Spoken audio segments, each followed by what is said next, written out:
Très heureux de vous retrouver sur Dabarou TV pour ce condensé de l'actualité. Nous sommes lundi 18 novembre de l'an 2024. Mesdames et messieurs, bonjour. Bienvenue dans ce Flash Info et nous démarrons par cette information au plan local. Après 2 jours de campagne de dépistage gratuit du diabète et de l'hypertension artérielle, la Fondation Ubi Evenciane et Louvain Coopération ont organisé une grande marche de santé à travers la ville de Parakou. C'était le samedi 16 novembre dernier et cette marche a permis de sensibiliser les populations sur les moyens de prévention contre les maladies non transmissibles, notamment le diabète, l'hypertension artérielle, l'obésité et bien d'autres maladies. Les marcheurs ont parcouru l'itinéraire Carrefour Marché Zongo, clinique Baguedi, rond-point Guirobé, pharmacie Transat, Carrefour Marché Zongo.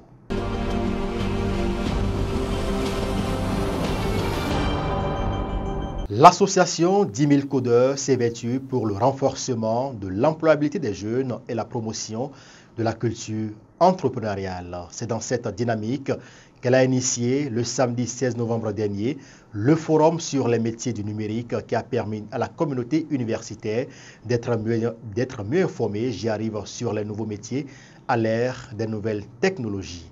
Le forum a permis d'aborder des thématiques variées tels que les métiers du numérique, le développement personnel, le développement durable et l'entrepreneuriat, les stratégies pour réussir dans un environnement entrepreneurial en constante évolution.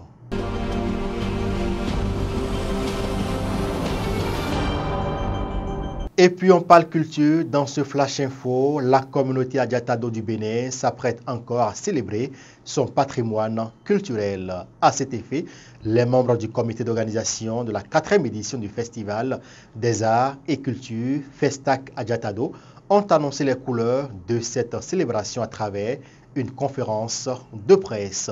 C'était le dimanche 17 novembre dernier dans la ville de Parakou. Ainsi, l'événement aura lieu du 18 au 22 décembre prochain à Parakou.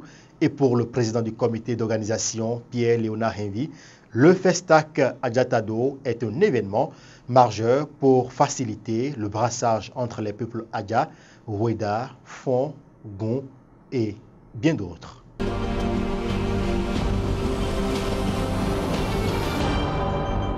Sur le continent à présent au Sénégal, quelques heures après la fermeture des bureaux de vote, le porte-parole du gouvernement, Amadou Moustapha Ndiek Sarré, a pris la parole sur la chaîne de télévision TFM pour revendiquer une large victoire aux élections législatives anticipées organisées le dimanche 17 novembre au Sénégal. Je rends hommage au peuple sénégalais pour la large victoire à donner au PASTEF, a laissé entendre le porte-parole du gouvernement. Le parti du président et du Premier ministre a déclaré en précisant être en possession de 90 à 95% des résultats de ce scrutin. Les tendances lourdes montrent que le PASTEF aura une majorité qualifiée, a-t-il dit, sans préciser combien la formation aurait de députés sur les 165 que compte l'Assemblée nationale. Les premiers résultats officiels provisoires seront, eux, annoncés mardi 19 novembre prochain.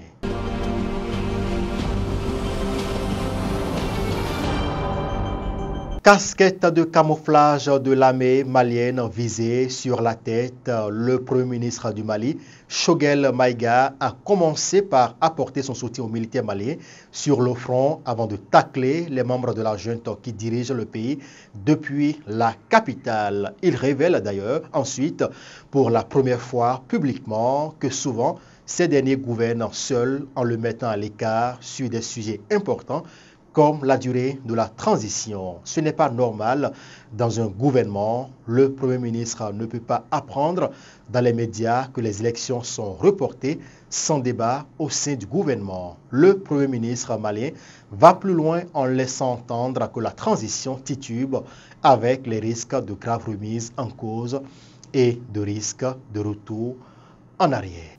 C'est justement sur cette information, mesdames et messieurs, que nous refermons le Flash Info de ce jour. Merci de nous avoir suivis. Merci également aux équipes qui ont contribué à la préparation et à la livraison de cette session de l'information. Portez-vous bien et à très bientôt.